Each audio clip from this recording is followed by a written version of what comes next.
Alright, what is up, you guys? I am here with the SummerSlam 2015 pay-per-view review. As you can see, we're back in Brooklyn at the Barclays Center, and this was the first 4-hour SummerSlam. So this is a 2-disc DVD, and, this one, I've always said this one had potential to be fantastic. But I think it's good. I wouldn't say great. But, I think it has good in-ring action. I think a lot of the booking, though, was very piss poor. And the two main events in particular. But Undercard, we saw the 3-team elimination match. PCB versus Team Bella versus Team Bad. And then we had Roman Reigns and Dean Ambrose versus Bray Wyatt and Luke Harper. This was kind of leading up to Roman and Dean. They had their Survivor Series match for the WWE title because it had to be vacated. So you had this kind of dynamic between the two. It's 2/3 of the Shield. So, they were kind of teasing a rivalry. It didn't really happen the way it was planned. Obviously, Seth Rollins got injured and had to give up the title and everything. So, yeah, it was kind of iffy there, but it's a decent tag team match. Then we also saw Neville and Stephen Amell versus Stardust and King Barrett. As you all know by now, I hate when celebrities get involved with wrestling. I think it just makes a joke out of the business, and this is one of those few exceptions where obviously it didn't need to happen. It was just there for star power.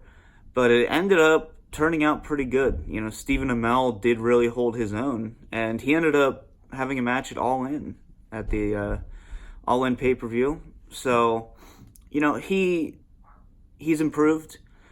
But you can tell he was taking this seriously. You can tell that, it wasn't meant to be some mockery of wrestling. It wasn't meant to be a joke. So this is one of those few times I'll be like, all right, it works.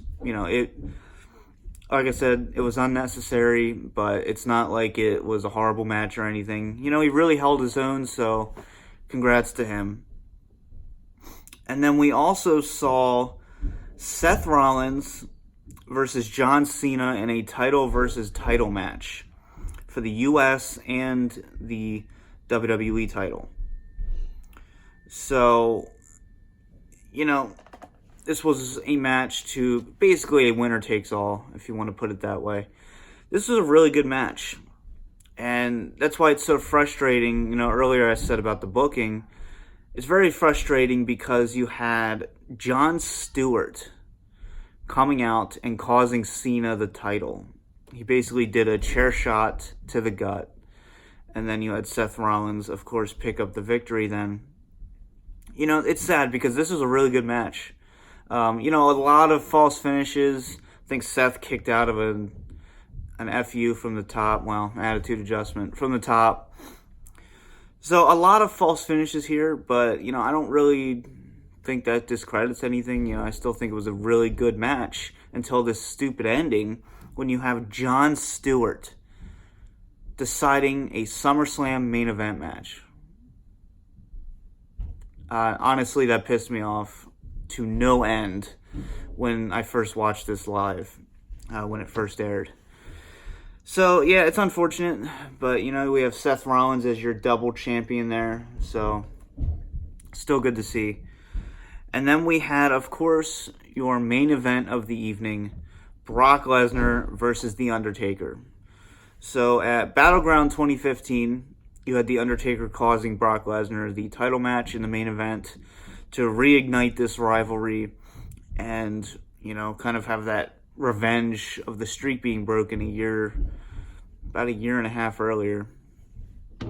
So, yeah, this one, it's not Brock Lesnar and Taker's best match. I think it's better than WrestleMania 30, but I don't think it's quite as good as their 2 Hell in a Cell matches. And, this one, another one, where the booking was just, this ending was just awful.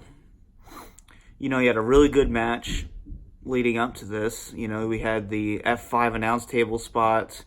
We had pretty good match, pretty fast-paced, and, you know, give them both credit. They put on a better match than WrestleMania 30.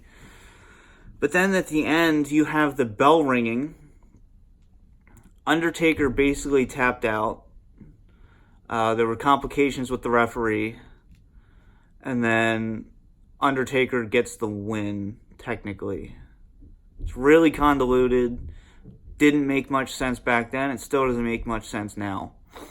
I don't know if this was all botched or if this was all actually, you know, a work. I think it's more of a little bit of both, personally. But, yeah, look it up. I'm sure the answer's out there. Maybe I'll look it up later. But, you know, it's just disappointing because we had two really good matches here as your two final matches on the card, and then it's just these endings were just brutal. So, you know, like I said, there's good in-ring action. We had a good Intercontinental title match with Ryback retaining the title. And, you know, there's not much to say about this pay-per-view other than that. But when it comes to a rating, or a letter grade, I should say, it's tough, but I'm gonna give this a C+. I would have went higher, honestly, but just the booking was just horrendous. But we did have some good matches, so I will give it that. So the first 4-hour SummerSlam, does it need to be 4 hours? Probably not, but, you know, it still worked. So let me know your thoughts down below. For now, I hope you guys enjoyed. This has been the DVD Freak. Peace out.